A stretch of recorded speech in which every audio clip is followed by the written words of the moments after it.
तुम्हारा भाई नाराज रहता है, बहुत नाराज रहता है भाई। भूसा मार देता, जमीन में टेक देता है ये बंदा ऐसा। देख लो भूसे बजा रहा हूँ मैं, भूसे। ओ भाई इतना बता दो, ये गर्मी क्यों हो रही है इतनी? ना बोलो तो सही, नंबी तो बोल रहे हैं गर्मी का। मौसी से पूछता हूँ, मौसी गर्मी हो रही है, तुमने मुझे बाहर क्यों भेजा ये बताओ? कहाँ गए? मुझे बाहर क्यों भेजा तुमने? नहीं गर्मी में बाहर भेज दिया भाई, मेरे पसीने पिछवाड़े में पहुंच गए भाई। इनको जरासी मेरे पर दया नहीं आई। देख लो पसीने में कैसे हो रहा, मुझे भी बदला लेते हैं बदला। ये तो हम सारी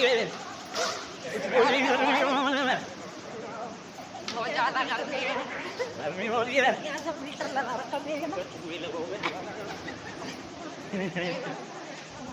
भाई गर्मी हो रही है, हम मेरी मम्मी दाल चावल लेके बैठी हुई है। क्या है ये कभी दे